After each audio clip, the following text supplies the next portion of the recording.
Selamat datang di channel Jalan-Jalan Iskandar.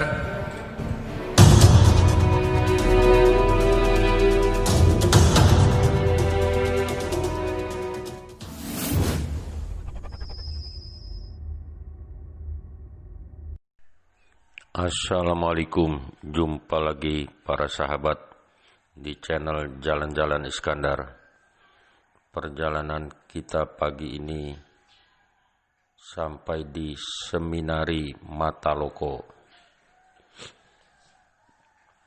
Perjalanan pagi itu seperti perjalanan hari-hari sebelumnya. Kendaraan asik meliuk-liuk mengikuti jalanan yang tak pernah lurus.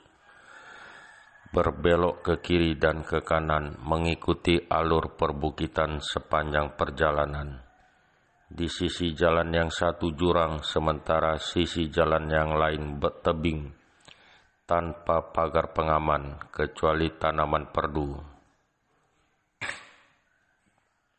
Sungguh ngeri-ngeri sedap, gambaran singkatnya seperti perjalanan di daerah puncak plus jurang yang menganga, dan itu terjadi sepanjang perjalanan. Sementara di setiap keloknya Gunung Inerie terlihat selalu mengawasi perjalanan kami. Tiba di daerah berhawa sejuk yang bernama Mataloko. Setengah jam menjelang masuk kota Bajawa, saya dikejutkan dengan hadirnya sekolah seminari Santo Yohanes Beckman. Kendaraan saya hentikan, perjalanan ke Bajawa sementara ditunda. Kesempatan langka ini tak boleh dilewatkan begitu saja. Inilah catatan yang saya peroleh dari Seminari Santo Yohanes Beckman untuk sahabat semua. Minggu pagi itu jam baru saja menunjukkan pukul 10. Suasana Seminari Santo Yohanes Beckman atau yang akrab dipanggil masyarakat dengan Seminari Mataloko terlihat sepi. Saya yang sedang mengabadikannya bentuk fisik sekolah lalu menuju gerbang utama dengan tujuan sama mengabadikannya. Tiba-tiba saya dikejutkan dengan keluarnya serombongan suster didampingi seorang pastor. Pucuk dicinta ulam tiba. Ada kesempatan untuk berfoto bersama dengan suster dan pastor. Sekaligus ada tempat untuk bertanya tentang hal ihwal Seminari Mataloko dari sumber yang dapat dipercaya. Bangunan kokoh seminari yang menggambarkan sentuhan Belanda itu ternyata menjawab pertanyaan saya.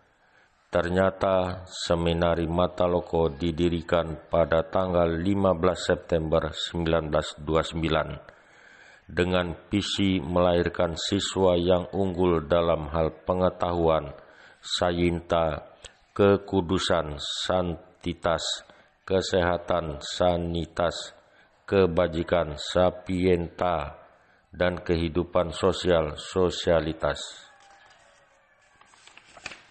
Berbeda dengan sekolah-sekolah seminari yang saya kenal selama ini, pada Seminari Mataloko ternyata siswanya bukan hanya mereka yang setara SMA saja, melainkan ada juga yang setara dengan SMP. Ide awalnya sekolah seminari ini berawal dari niat luhur Monsignor A. Versteylen SPD. Lalu ide awal itu mulai diwujudkan oleh Pater Franciscus Cornelissen SPD dengan membangun seminari kecil di Maumere, Kabupaten Sika pada tahun 1926. Lalu dengan pertimbangan untuk lebih memajukan dan mengembangkan pendidikan, sekolah itu pun dipindahkan ke Mataloko, Kabupaten Ngada, yang berjarak 264 km dari Maumere pada tahun 1929.